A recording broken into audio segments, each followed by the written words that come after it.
Okay, सो हम लोगों ने के का फॉर्मूला देखा था, cost of equity share capital. उसके पहले केपी और केडी करके गए थे हम लोग।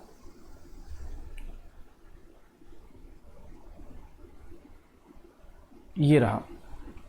ओके, सो केडी का फॉर्मूला वाज, थोड़ा सा रिविजन कर लेते हैं, interest upon net proceeds into 100। Okay, this net proceed का मतलब है आपको शेयर इशू करके या डिबेंचर यहाँ पे इशू करके कितना पैसा मिलता है अगर आप नया इशू कर रहे हो तो। और अगर मान लो आपके पास एग्जिस्टिंग शेयर है, एग्जिस्टिंग डिबेंचर्स है और उनका आपको कॉस्ट ऑफ डेट निकालना है, तो इन दैट केस आप उनकी मार्केट प्राइस यूज करिए। In place of net proceed you should use market prices. ठीक है, तो वो एक नोट में लिखवा देता हूं आपको पहले। नोट,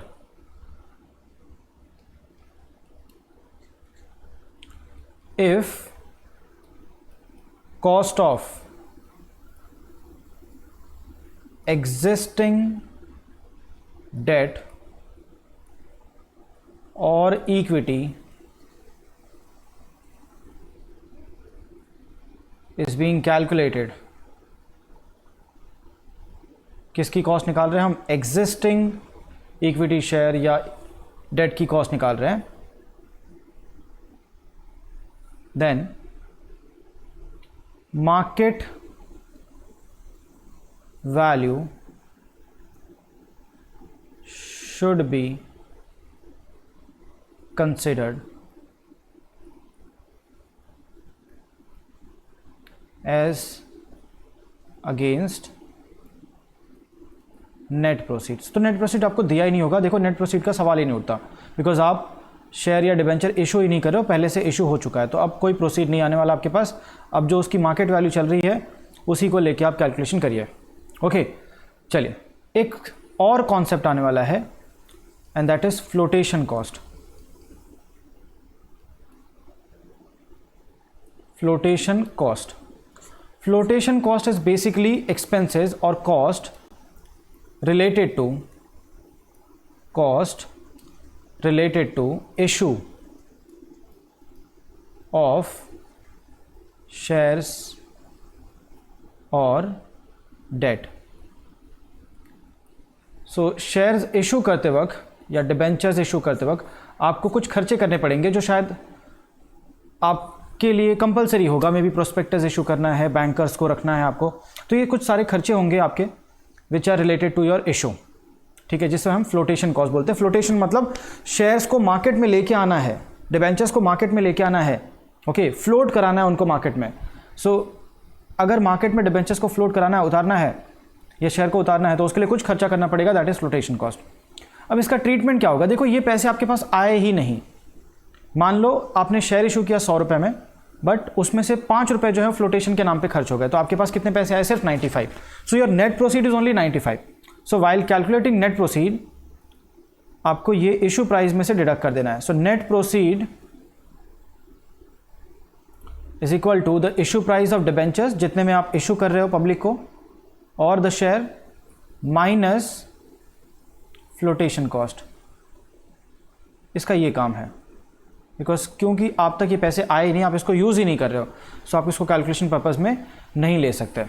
ठीक है, कॉस्ट का मतलब यहाँ पे आप क्या पे कर रहे हो? कॉस्ट मतलब डिबेंचर्स पे आप इंटरेस्ट पे कर रहे हो, शेयर्स पे you are paying dividend. Okay, so इसको पे कर रहे हो आप, उसके लिए आपने कितना पैसा यूज़ किया।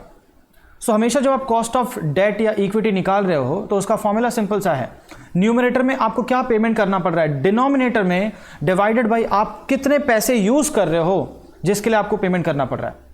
सो ऑब्वियसली फ्लोटेशन कॉस्ट तो मैं यूज कर ही नहीं पाया, बिकॉज वो मेरे से खर्च हो गया, वो पैसे मेरे पास आए ही नहीं। ओके, सो नेट प्रोसीड जब भी निकालोगे that will B issue price minus the flotation cost. चलिए, सो ये रहा अपना एक तरीका।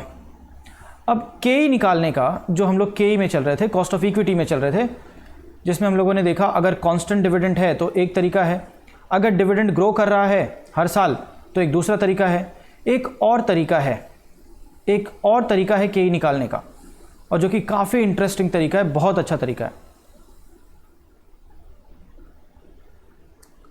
जो कि शायद आपको यहाँ नहीं तो फाइनल में बहुत काम आएगा। फाइनल में काफ़ी काम आने वाला है. So calculation of cost of equity as per capital asset pricing model. Capital asset pricing model, short form में this is called as CAPM, capital asset pricing model. Obviously capital asset is your capital market के asset, shares and debentures. इनकी कैसे value करनी है, कैसे इनका cost निकालना है. Okay, capital asset pricing model से आप कॉस्ट निकाल पाओगे. कैसे निकालनी है, देखिए KE मतलब cost of equity is equal to, सुनना जरा ध्यान से, यहां पे एक एग्जांपल आ रहा है. अब जो कोई भी शेयर्स में इन्वेस्टमेंट कर रहा है, ठीक है, जो कोई भी शेयर्स में इन्वेस्टमेंट कर रहा है उसके पास ऑब्वियसली पैसे हैं तो वो इन्वेस्ट कर रहा है. मान लो मेरे पास पैसे थे, ठीक है, मेरे पास 100 रुपए थे, मेरे पास 100 रुपए थे. ये पैसे मैं शेयर में लगाना चाहता हूं, ये पैसे मैं शेयर में लगाना चाहता हूं. क्यों? किसी ने मुझसे पूछा कि सर क्यों शेयर में लगाना चाहते हो. मैंने बोला यार शेयर में प्रॉफिट ज़्यादा है, वहां लगाना चाहता हूं मैं. तो उसने बोला सर शेयर में मत जाओ, उधर रिस्क भी बहुत है. मैंने बोला मैं जानता हूं, मैं इस बात को जानता हूं, इसीलिए तो मैं जा रहा हूं वहां पे कि ज़्यादा रिस्क लूंगा तो मुझे ज़्यादा प्रॉफिट मिलेगा ऑब्वियसली. सो जो कॉस्ट ऑफ इक्विटी है ना, सी कॉस्ट ऑफ इक्विटी मतलब कॉस्ट फॉर कंपनी, कंपनी जो इक्विटी शेयर इशू करेगी उसके लिए क्या कॉस्ट आ रही है. So cost of company is basically expectation of investors. जितना इन्वेस्टर्स एक्सपेक्ट कर रहे हैं उतना आपको एज अ कंपनी पे करना पड़ेगा. So expectation of investors is cost for the company. Expectation of investors is cost for the company. ठीक है, तो इस बात को आप ध्यान में रखिए कि यार KE आता कैसे है, कितना डिविडेंड हमको पे करना पड़ता है, जितना शेयर होल्डर्स एक्सपेक्ट करेंगे, जितना वो लोग एक्सपेक्ट करेंगे. So in short, expectation of share holders is equal to cost for company. Share holders की एक्सपेक्टेशन, कंपनी के लिए कॉस्ट. तो शेयर होल्डर जब कंपनी का शेयर खरीदने आता है तो काफ़ी एक्सपेक्टेशंस लेके आता है कि शेयर में पैसे लगाऊंगा और दिन रात जो है मेरे पैसे बढ़ेंगे. ठीक है, लेकिन उसे कहाँ मालूम था बेचारा कि कितना बड़ा रिस्क ले रहा है वो. सुनना भी, तो कितना एक्सपेक्ट करता है, कितना शेयर होल्डर एक्सपेक्ट करता है, ये आपको कैपिटल एसेट प्राइसिंग मॉडल बताएगा कि आखिर ये शेयर होल्डर जो है ना, जो इतनी एक्सपेक्टेशन रखता है शेयर से कि उसके पैसे बढ़ेंगे, उसको प्रॉफिट मिलेगा, क्या एक्सपेक्टेशन रखता है वो, कितनी एक्सपेक्टेशन एक शेयर होल्डर को रखनी चाहिए, कितनी एक्सपेक्टेशन एक शेयर होल्डर को एक पर्टिकुलर शेयर से रखनी चाहिए.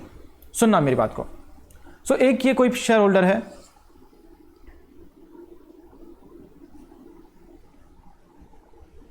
He is the share holder. Okay, देखिए कितना खुश है बेचारा, पैसे लगाने जा रहा है.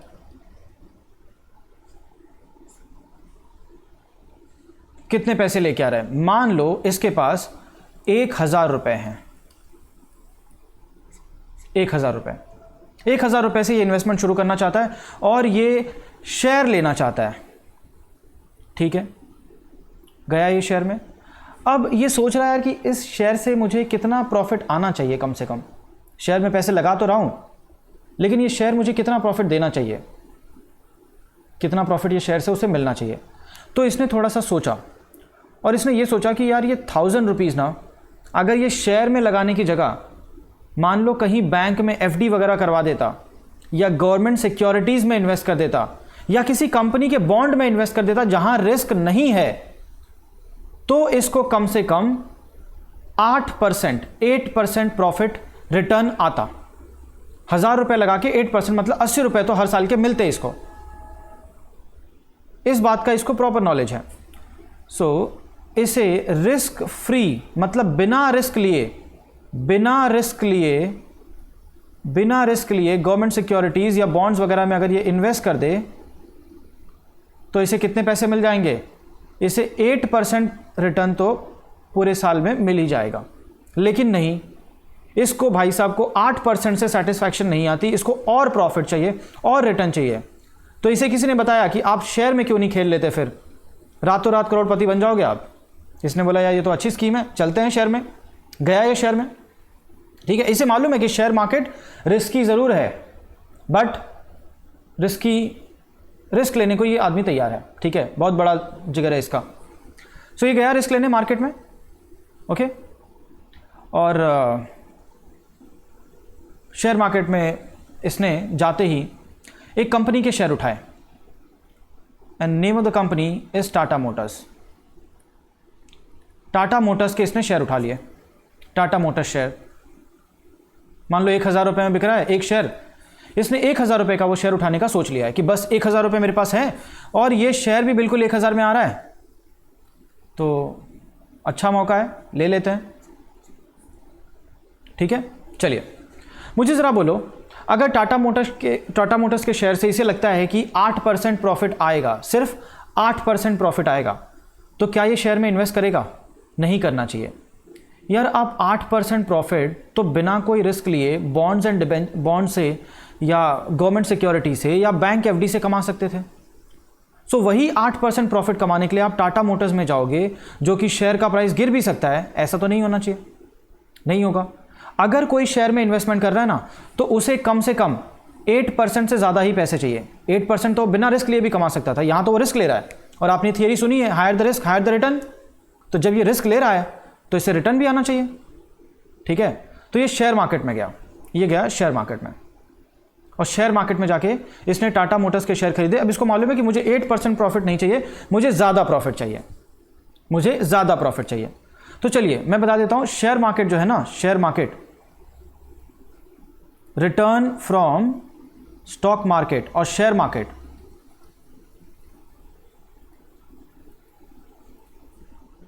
Is 15% per annum, 15% per annum. Share market आपको on an average, share market on an average आपको 15% का प्रॉफिट देता है, जबकि हम बॉन्ड्स एंड ये बैंक एफडी से 8% कमा रहे थे। तो इसको लगा कि यार ये तो अच्छी बात है। चलो, शेयर मार्केट तो बहुत बड़ा है, शेयर मार्केट बहुत बड़ा है, वहाँ पे बहुत सारी कंपनीज अपना अपना शेयर बेच रही हैं, कोई सेफ कंपनीज हैं, कोई रिस्की कंपनीज भी हैं। सो ये मार्केट तो हर किसी से पूरा एक एवरेज है, ये हर एक कंपनी का एवरेज है शेयर मार्केट। तो इसने मार्केट के अंदर टाटा मोटर्स नाम का शेयर उठाया, ठीक है। अब यहाँ पे एक छोटा सा कॉन्सेप्ट है, उस पर आपको ध्यान देना है। कॉन्सेप्ट है बीटा करके, बीटा, ये beta of market, beta of share market, beta of share market. Market का जो बीटा है, बीटा मतलब रिस्क होता है कि मार्केट कितना रिस्की है। So beta of share market is always 1, beta of share market is always 1, ये बेस होता है, ठीक है। इससे आप कंपनीज के बीटा को कंपेयर करोगे। So let's say beta of Tata Motors, beta of Tata Motors is 1.5, ठीक है। बीटा का मतलब रिस्क होता है, और रिस्क, ये जो बीटा है ना, हमेशा मार्केट से कंपेयर किया जाता है कि मार्केट का बीटा इतना है और हमारे शेयर का, जिसमें हम इन्वेस्ट कर रहे हैं, उसका बीटा कितना है। तो मैं क्या देख रहा हूं कि ये जो शेयर होल्डर जहां पे इन्वेस्ट कर रहा है टाटा मोटर्स में, उसका बीटा 1.5 है। इसका मतलब क्या हुआ? इसका मतलब बिल्कुल ये हुआ कि जो टाटा मोटर्स का शेयर है ना, this it is 1.5 times more risky than the market. Market का बीटा हमेशा 1 होता है, उसी से कंपैरिजन होती है शेयर का कंपैरिजन। तो मार्केट से आप हो, मार्केट से कंपनी है, कंपनी से मार्केट नहीं है। मार्केट में ये कंपनी है टाटा मोटर्स, ओके। और मार्केट का beta is always 1, average base है वो। टाटा मोटर्स का बीटा 1.5 है, मतलब टाटा मोटर्स का जो शेयर है it is 1.5 times more risky than the market. चलो, इसका मतलब मैं लिख दूं, it means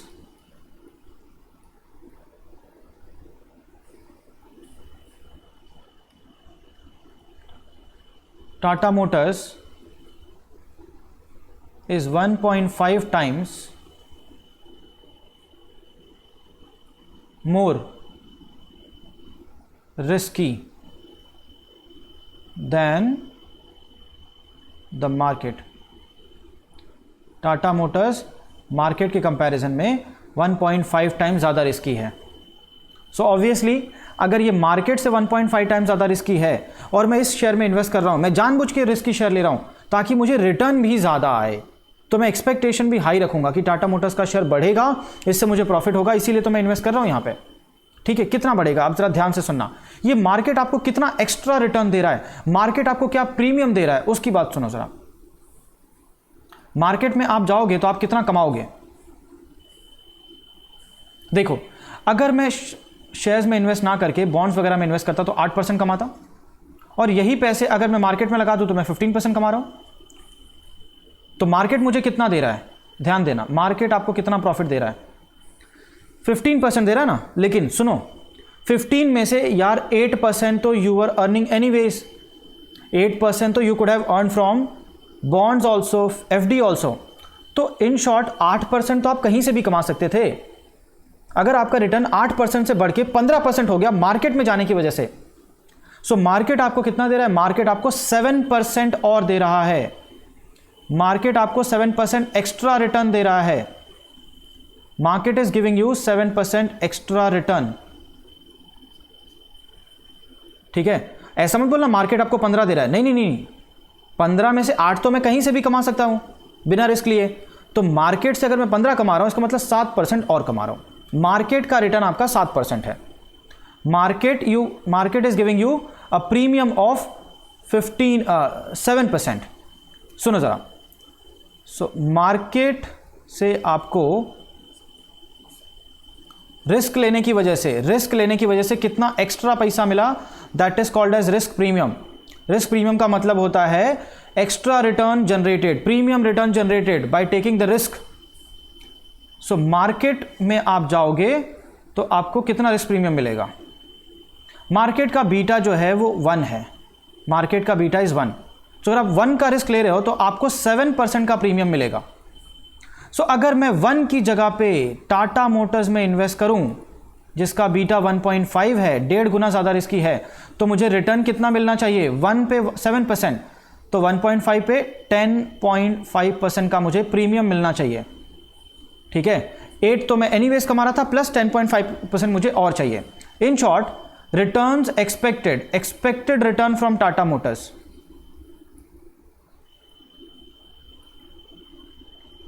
expected return from Tata Motors is basically 8% जो आपको कहीं से भी मिल रहा था, the base return, risk free rate, plus आपको प्रीमियम चाहिए, जो मिल रहा था पहले से वो चाहिए, प्लस आपको एक्स्ट्रा पैसे चाहिए। कितने एक्स्ट्रा चाहिए, 10.5% एक्स्ट्रा। सो इन शॉर्ट आपको चाहिए 18.5% profit from Tata motors company. अगर ये आपको 18.5% से ज़्यादा रिटर्न दे सकता है ये शेयर, तो ही आप इसमें इन्वेस्ट करो, अदरवाइज मत करो, ठीक है। तो इसका एक फॉर्मूला बना देते हैं, देखिए, KE the cost of equity, the expectation of share holders is basically 8%, जो पहले से आ रहा था। देखो अभी इनकी एक्सपेक्टेशन 2 पार्ट में हो गई, जो पहले से आ रहा था वो भी चाहिए इनको, प्लस शेयर में जाने की वजह से ये कुछ एक्स्ट्रा कमाना चाहते हैं। So basic risk free return plus the premium. KE is basically risk free return plus जो आपको प्रीमियम चाहिए। सो 2 पार्ट होंगे, 2 पार्ट, ठीक है। देखिए आपने ये 10.5 निकाला कैसे, दिस 10.5 इज बेसिकली 7 इंटू 1.5। 7 का मतलब है market risk premium, and this 7 is basically 15 minus 8, okay. The return from share market in short form is called as RM, and the risk free rate is called as RF, okay. इसे beta बोला जाता है, beta of the share market, and this is beta of Tata Motors, ठीक है। तो देखिए आपका ये जो 7% आया था वो कैसे आया था, पहले तो आपको RF चाहिए 8%, प्लस आपको ये चाहिए 10.5। ये 10.5 कैसे आया, 10.5 इज बेसिकली 1.5 गुना ऑफ जो आपको मार्केट से प्रीमियम आ रहा था, RM माइनस RF। मार्केट से आपको 7% एक्स्ट्रा आ रहा था, लेकिन आपको यहाँ पे 1.5 गुना चाहिए। 1.5 गुना कैसे डिसाइड किया आपने, बिकॉज आपके शेयर का रिस्क 1.5 गुना है, 1.5 टाइम्स है।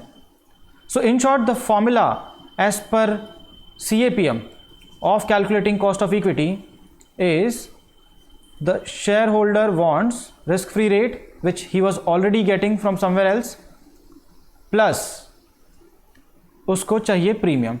ये प्रीमियम मार्केट से मिलता है, this is market premium, market risk premium. लेकिन हम मार्केट में भी कौन सी कंपनी में इन्वेस्ट कर रहे हैं? जो मार्केट से भी 1.5 गुना ज़्यादा रिस्की है। सो ऑब्वियसली हमें रिटर्न भी कितना चाहिए? Beta of the company, beta of the Tata motors company that is 1.5, 1.5 गुना रिटर्न चाहिए। This way you will get 18.5। बहुत अच्छा कॉन्सेप्ट है ये शेयर होल्डर की एक्सपेक्टेशन है, और इतना अगर उन्हें मिल रहा है तो ही वो शेयर में इन्वेस्ट करेंगे, और इतना मिल रहा है मतलब कंपनी दे रही है। So that will be cost for the company. Okay, so ये CAPM का पूरा कॉन्सेप्ट था। मैंने आपको सब कुछ एकदम एग्जाम्पल के साथ बताया हुआ है, याद रखना इसको। Expectation of share holders is basically cost for the company. ठीक है, कैसे निकालोगे? आपको उसके लिए चाहिए RF कि हमें पहले कितना मिल रहा था, प्लस हम मार्केट में जाएंगे तो हमें कितना मिलेगा। सो मार्केट में जाने की वजह से हमें क्या मिल रहा है? Extra 7%। This is market premium, extra return, RM minus RF इसको बोल सकते हो। और फिर आप देखो कि मार्केट में आप कौन सी कंपनी में लगा रहे हो पैसा, वो मार्केट से कम रिस्की है या मार्केट से ज़्यादा रिस्की है, उसके हिसाब से आप एक्सपेक्टेशन रख लो। ओके, सो जिस कंपनी में हम इन्वेस्ट कर रहे हैं उसका बीटा आपको देखना है, और मार्केट का beta is always 1। Okay, so this was a concept of for calculating cost of equity. ठीक है, और ये जो मेथड है, जो मॉडल है, उसका नाम है कैपिटल एसेट प्राइसिंग मॉडल। ठीक है, चलिए अभी कुछ एग्जांपल्स कर लेते हैं, कुछ इलस्ट्रेशंस कर लेते हैं। बहुत बेसिक से आपके मॉड्यूल में पहले इलस्ट्रेशंस हैं। Will start with illustration number 1। Okay, illustration number 1 easy सा क्वेश्चन है एक। 5 years ago सोना लिमिटेड इशूड 12% इररेडीमेबल डिबेंचर्स। इररेडीमेबल मतलब इनकी कोई रिडेम्पशन वैल्यू नहीं है, रिडेम्पशन वैल्यू है ही नहीं। रिडेम्पशन वैल्यू जब है ही नहीं तो RV का कॉन्सेप्ट नहीं आता, मतलब आपको पहला वाला जहाँ पे RV और NP सेम हो, ऐसा समझ लीजिए।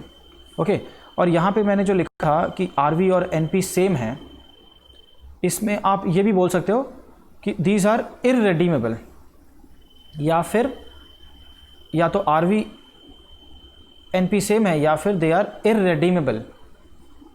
ओके, और नॉट सेम को आप बोल सकते हो रेडीमेबल।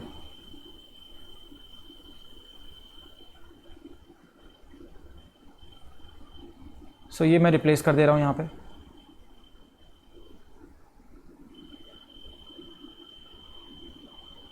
यहां भी है सेम का मतलब इररेडीमेबल,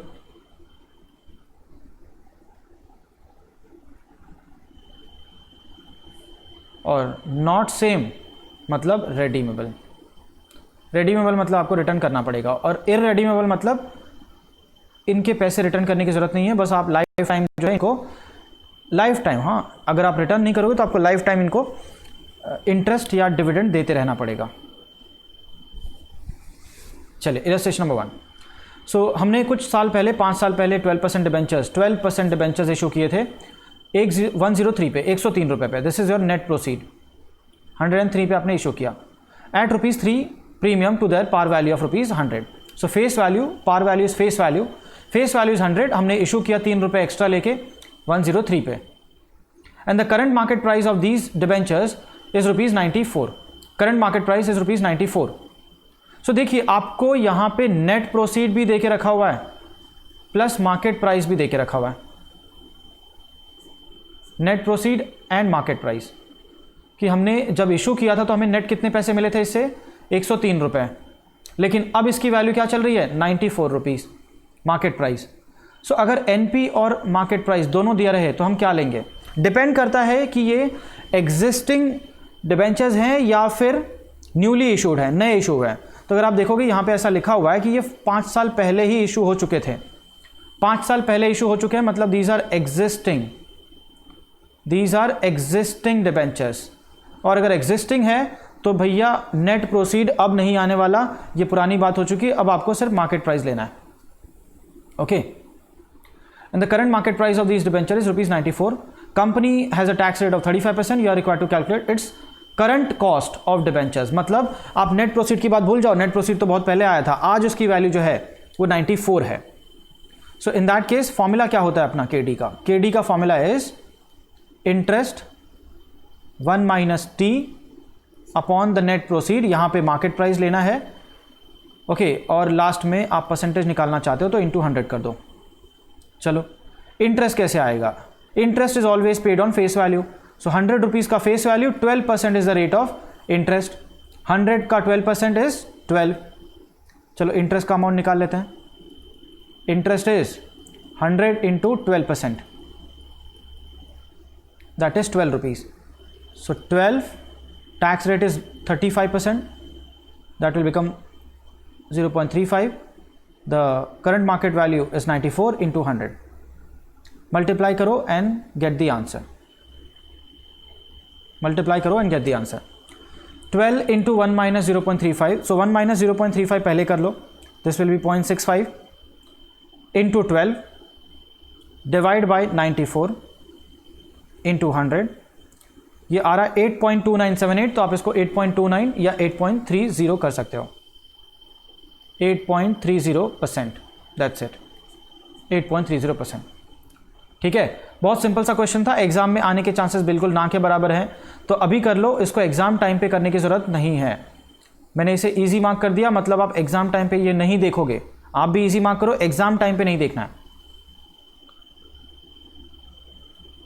चलो illustration number 2। A company issued 10,000 10% debentures, 10% is the interest rate of rupees 100 each। एक डिबेंचर कितने का है? 100 रुपए का है, फेस वैल्यू इज 100 रुपया, और 10,000 डिबेंचर इशू किए हमने, 10,000 डिबेंचर्स, 10,000 इशू किए, आपको उससे कोई फर्क नहीं पड़ता, आप इंटरेस्ट जो है एक का भी आराम से अलग से निकाल सकते हो। प्रीमियम पे इशू किया हमने 10% प्रीमियम ऑन 1/4/2017 को हमने इशू किया था। सो 10% प्रीमियम ऑन फेस वैल्यू, 100 रुपए का डिबेंचर, आप 10% और ले रहे हो पब्लिक से, मतलब 10 रुपए का प्रीमियम। सो नेट प्रोसीड क्या हो गया? The net proceed is going to be 110 rupees. ठीक है, ये बहुत ईजी क्वेश्चन है, और मेच्योरिटी जो है 1/4/2022 को होगी, आपने इशू 17 को किया था, तो ये मेच्योरिटी होगी, रिडीमेबल है, 5 साल में रिडेम्पशन हो जाएगा इनका। The debentures will be redeemed on maturity and compute the cost of debentures assuming 35% as tax rate। ठीक है, सो रिडीमेबल है। सबसे पहले आप एक काम करिए, इशू प्राइस निकालिए, नेट प्रोसीड निकालिए। Net proceed is basically 100 rupees का फेस वैल्यू प्लस 10% का प्रीमियम भी हम लोग कस्टमर को, पब्लिक को चार्ज कर रहे हैं, सो ये हमको 110 रुपये देगा। इंटरेस्ट निकाल लीजिए, interest is always paid on face value, तो 100 रुपीज़ का फेस वैल्यू इंटू द 10% का रेट ऑफ इंटरेस्ट, 10 रुपये आ जाएगा। Okay, maturity life of debentures is 5 years. RV कितने में रिडीम होगा? ऐसी कुछ बात लिखी है क्या कि रिडेम्पशन कितने में होगा? The debentures will be redeemed on maturity, बस इतना लिखा है। तो अगर कुछ नहीं बोला हो, so RV is always equal to face value, कि फेस वैल्यू पे रिडीम होगा, which is 100 rupees, 100 rupees. Okay, and the tax rate is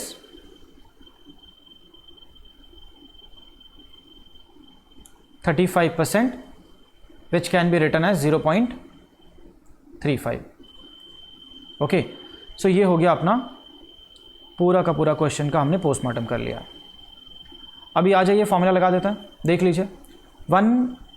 मैं खुद फॉर्मूला लगा रहा हूँ, KD is equal to interest 1 minus t plus RV minus NP upon N and whole divide by RV plus NP upon 2। ठीक है, interest हमने निकाल लिया हुआ है 10 रुपया, टैक्स रेट 35 है, मतलब 1 minus 0.35 plus RV is 100, NP was 110, issue हमने 110 में किया था। देखो पब्लिक से ले रहे हैं 110 और दे रहे हैं उनको हम खाली 100 रुपये, मतलब हमारा फ़ायदा हो रहा है, कॉस्ट नहीं, फ़ायदा हो रहा है। यहाँ पे 10 रुपये का फ़ायदा हुआ है 5 साल में, तो 1 साल में 2 रुपये का फ़ायदा हुआ है, और फ़ायदा हुआ है मतलब अब ये आपके इंटरेस्ट के कॉस्ट को थोड़ा सा रिड्यूस कर रहा है कि चलो इंटरेस्ट गया लेकिन इसमें थोड़े पैसे बच गए, and whole thing divided by whole this divided by RV 100 plus NP 110 upon 2। ठीक है, इसको एक बार सॉल्व कर लेते हैं।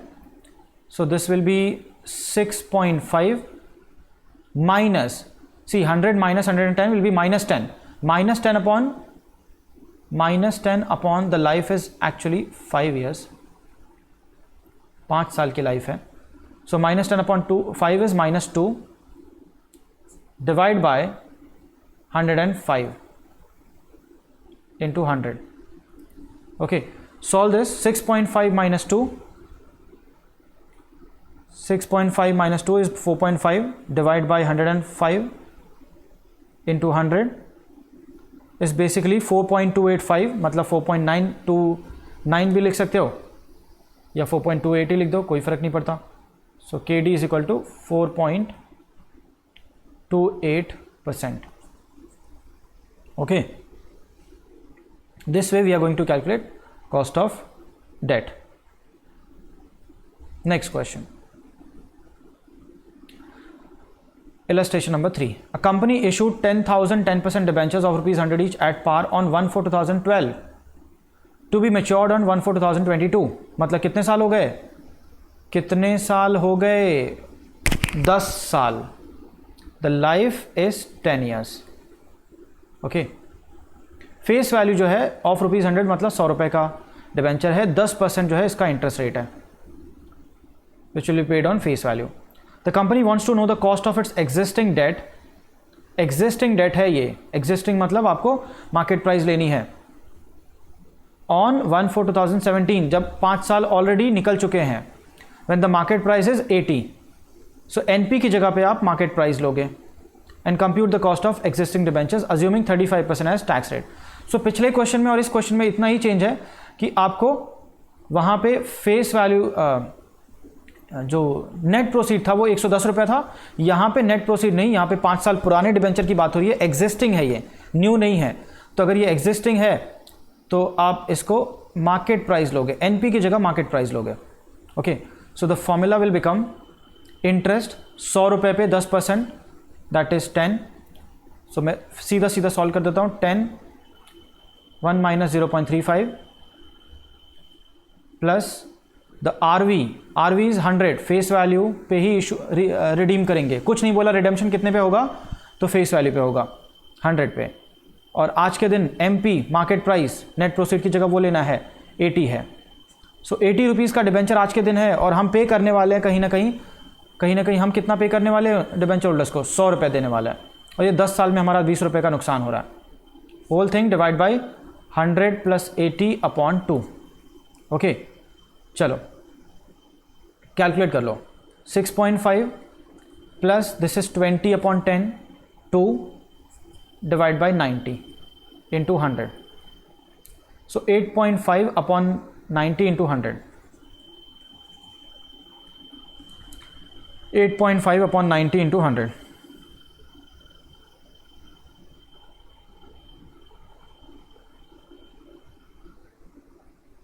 This is 9.44%.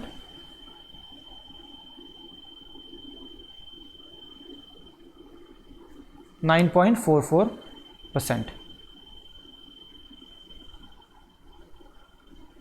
Okay.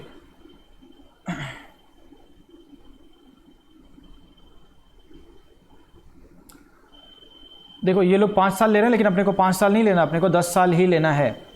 आपको 10 साल ही लेने हैं. एक तरह से ऐसे बोल सकते हो. अगर आप 5 साल लेके करोगे तो आप ऐसा अजम्पशन कर सकते हो कि चलो अभी 5 साल ही बाकी है, मतलब ये जो 20 रुपये का खर्चा होगा 5 साल में ही होगा.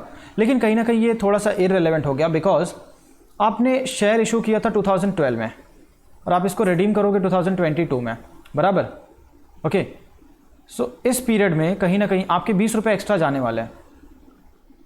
सो ऑब्वियसली ये 10 साल का खर्चा है, ठीक है. बट क्वेश्चन में इन्होंने ऐसा अज्यूम किया है क्योंकि आज 2017 है, ठीक है, तो अगर आज से कंपेयर करें तो बस 5 साल ही बाकी हैं, तो 5 साल में 20 रुपये का खर्चा हो रहा है. In that case you can take 5 years also. लेकिन अगर आपने 10 लिया तो भी आपका जो सोल्यूशन है वो गलत नहीं होने वाला, ठीक है. आप 5 लेके भी सॉल्व कर सकते हो, यहाँ पे 5 लेके भी सॉल्व कर सकते हो ईयर, अज्यूमिंग कि अभी 5 साल ही बाकी. बट ऐसा नहीं करना है, ऐसा नहीं करना है. एफएम में आपको बहुत मिस्टेक्स मिलेंगी, ऐसा मत कर रहा हूँ. ये हमारा जो 20 रुपये जा रहा है वो 5 साल में नहीं जा रहा है, ये 10 साल में जा रहा है, ठीक है.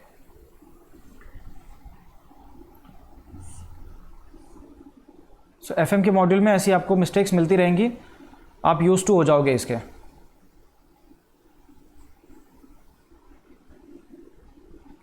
इनका जो अजम्पशन होता है वो उस पर आप ध्यान नहीं दे सकते। अच्छा सुनिए, इलस्ट्रेशन नंबर 4, ये थोड़ा सा एक अलग टाइप का क्वेश्चन है, डिफरेंट टाइप का क्वेश्चन है, जो कि शायद हमसे एग्जाम में ना पूछा जाए, बट फिर भी हम सॉल्व करते हैं। Institutional development bank IDB issued 0 interest deep discount bonds. 0 interest मतलब आप ये बॉन्ड खरीद लीजिए, आपको इंटरेस्ट नहीं, कोई इंटरेस्ट नहीं मिलेगा। तो यार बिना इंटरेस्ट के कोई क्यों खरीदे? आप हमको इंटरेस्ट भी नहीं दोगे तो क्यों खरीदे हम? क्यों खरीदोगे? क्योंकि डिस्काउंट बहुत सारा दिया जा रहा है, डीप डिस्काउंट, बहुत डिस्काउंट है, ठीक है। इतना डिस्काउंट दिया जा रहा है कि आप एकदम फोर्स हो जाओगे अंदर से कि यार ले लेते हैं। देखिए फेस वैल्यू 1 लाख रुपए है, मतलब रिडेम्पशन पे आपको 1 लाख रुपए मिलेंगे। You will gate redemption at the time of redemption, you will gate 1 lakh rupees.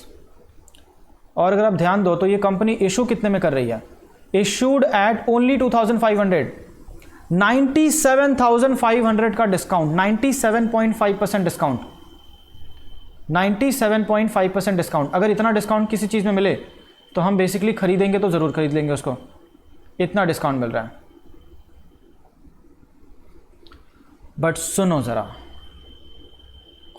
आज आपसे 2500 रुपीज़ लिए जा रहे हैं, आपको कोई इंटरेस्ट नहीं दिया जाएगा और आपके पैसे रिटर्न कब होंगे? 25 साल बाद। In that case you are required to compute the cost of date.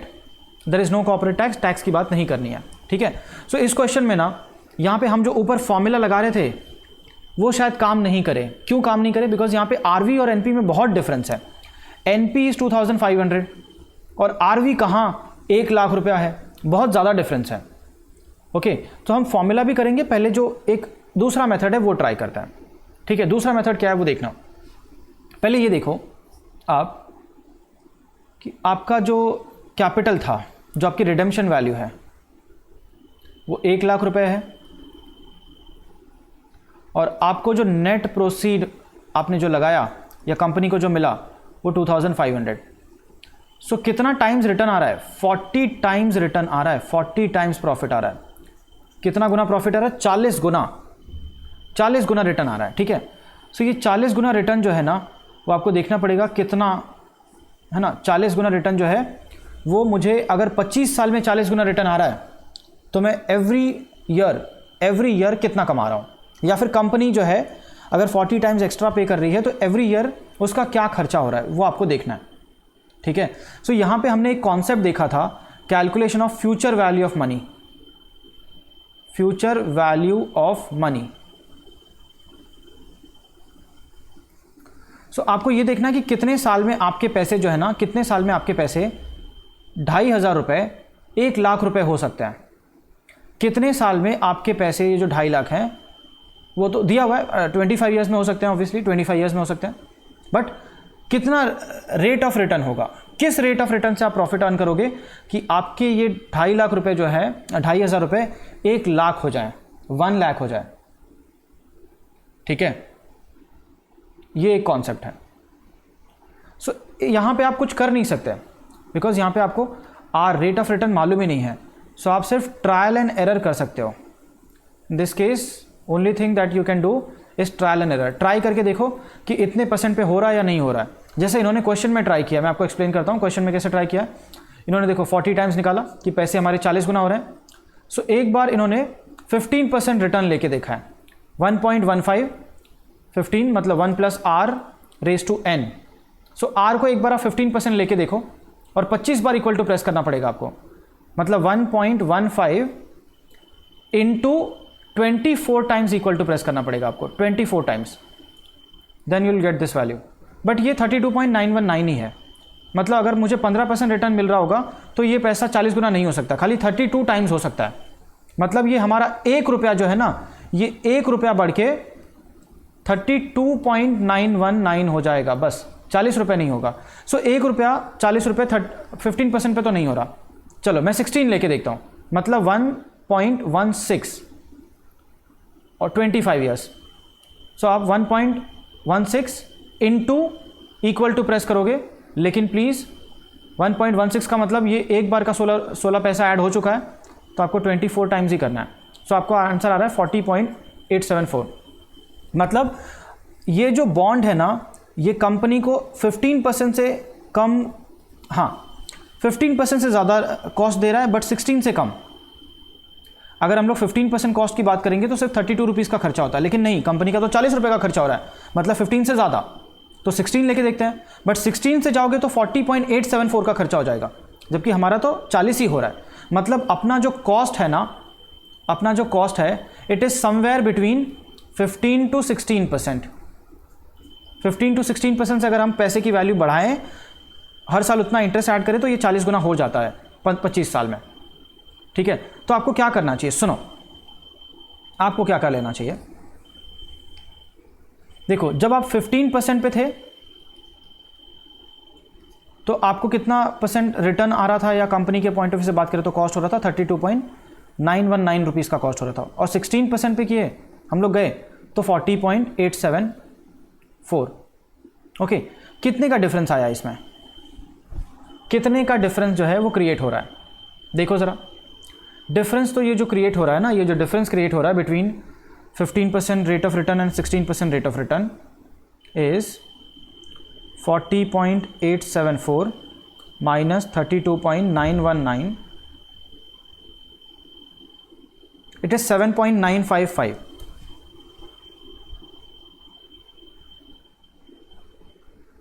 नहीं, एक सेकेंड फिर से निकाल लेते हैं। मैंने 32.919 माइनस 40.874,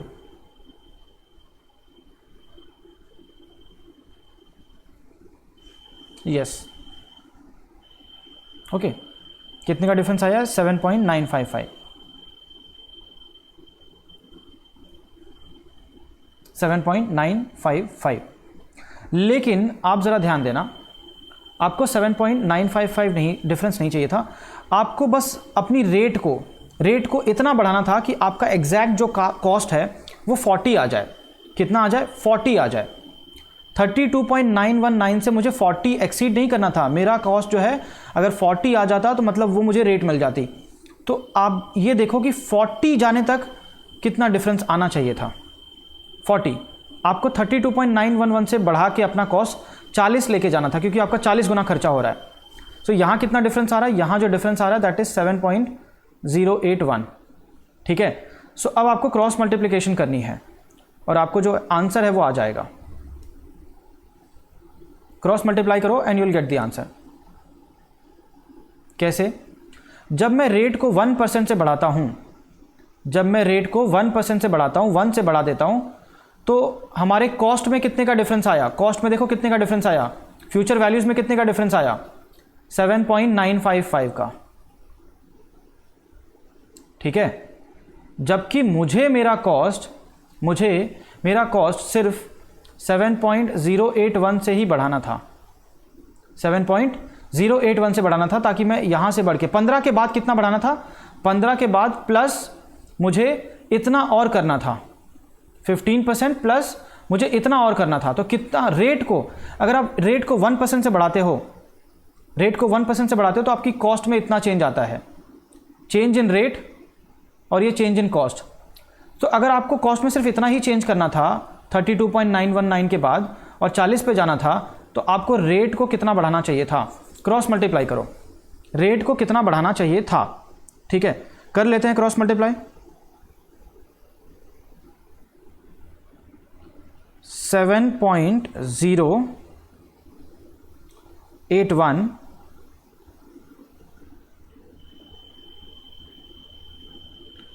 into 1 डिवाइड बाय 7.955, यार 0.89। मतलब अगर आप 15% के बाद 16 पे नहीं जाते, अपनी रेट को खाली 0.89 से बढ़ाते, ठीक है, सो आपका कॉस्ट क्या आता, 15 प्लस मुझे 1% नहीं, मुझे सिर्फ 0.89 का ही चेंज करना चाहिए था। इन शॉर्ट 15.89 इस रेट से अगर मैं अपना पैसे का वैल्यू निकालूं तो ये एग्जैक्ट 40 के आसपास आएगा। वेरीफाई भी कर सकते हो अपना आंसर। आप क्या कर सकते हो, देखिए 1 प्लस 15.89 का मतलब है 0.1589, ठीक है। ये इसका आप स्क्वायर करिए, ठीक है, 25 बार करना है, मतलब 1.1589 इनटू प्रेस करना, फिर इक्वल टू प्रेस करना, कितनी बार, इक्वल टू 24 टाइम्स। आपको 40 के आसपास एग्जैक्ट आंसर आएगा। So in short the cost of debentures, the bonds is 15.89%, ठीक है। फिर आपको इतना बड़ा ये सब कोई फॉर्मूला लगाने की ज़रूरत नहीं पड़ेगी, बस आप क्रॉस मल्टीप्लाई करिए कि आपने 15% पे ट्राई किया तो आपका आंसर 40 नहीं आया। 15% पे ट्राई करने के बाद हमारा आंसर 40 नहीं आया, हमारा आंसर कितना आया, 32.919। तो 16 ट्राई किया हमने, तो 16 पे तो 32.919 नहीं, 40 क्या, 40 के ऊपर चला गया, जबकि मुझे 40 के ऊपर नहीं, मुझे एग्जैक्ट 40 पे जाना था। इन शॉर्ट मेरा जो रेट है वो 15 और 16 के बीच में है। तो आप 15 और 16 के बीच में अपना रेट निकाल लीजिए इस तरह से क्रॉस मल्टीप्लाई करके, and the rate will be 15.89%, ठीक है। इसको हम लोग इंटरपोलेशन टेक्निक भी बोलते हैं, इंटरनल रेट। इसी से कॉस्टिंग के एफएम के बड़े बड़े कॉन्सेप्ट आते हैं, एक internal rate of return. So ये जो टेक्निक का नाम है, this is called as interpolation. This technique, this cross multiplication is called as, देखो आपने क्या किया, आपने देखा कि आपका कॉस्ट जो है 15 है प्लस एक्स्ट्रा कुछ है। एक्स्ट्रा कितना, 7.081 डिवाइड बाई 7.955 इंटू 1, ओके, ये आपकी कॉस्ट है। सो दिस टेक्निक, ये जो आप फॉर्मूला लगा रहे हो ना, this is called as interpolation technique, interpolation. So आपको इंटरपोलेशन से भी आंसर्स आ सकते हैं, और इस केस में अपना आंसर जो आ रहा है वो 15.89 आ रहा है, ठीक है। सो एग्जाम में ये क्वेश्चन आने के कम चांस है, बट मैंने फिर भी आपको ये बताया है। एक बार हम लोग कैपिटल बजटिंग टॉपिक करेंगे ना, वहाँ पे ये बहुत अच्छे से हो जाएगा, और अच्छे से हो जाएगा। तो अभी इसीलिए मैं ये जो पूरे कॉन्सेप्ट है ना कैलकुलेशन वाले पे ज़्यादा फोकस नहीं कर रहा हूँ, बस मैंने आपको थोड़ा सा लॉजिक बता दिया कि ये एक्चुअली क्रॉस मल्टीप्लिकेशन है, कोई बड़ा फॉर्मूला नहीं है, ओके। चलिए नेक्स्ट क्वेश्चन पे चलते हैं। Next question is illustration number 5, और यहाँ से एक अलग कॉन्सेप्ट चालू हो रहा है, जहाँ पे आपका पार्शियल रिडेम्पशन होगा। पार्शियल रिडेम्पशन मतलब अगर मान लो 5 साल में डिबेंचर्स रिडीम करना है, तो मैं पार्ट में 5 साल थोड़ा थोड़ा करके रिडेम्पशन करूंगा। जैसे यहाँ पे देखिए, इनका 5,000 रुपये का एक बॉन्ड है ये, और ये लोग हर साल इक्वली अमोर्टाइज कर रहे हैं। अमोर्टाइज करना मतलब पेमेंट हर साल कर रहे हैं इक्वली। 5 साल का बॉन्ड है, 5,000, मतलब हर साल 1,000 रुपये पे कर रहे हैं ये लोग, रिडीम करते जा रहे हैं, ताकि एक साथ में बर्डन ना आए। पार्शियल रिडेम्पशन होगा, ठीक है। इस टाइप का क्वेश्चन हम लोग नेक्स्ट लेक्चर में करेंगे।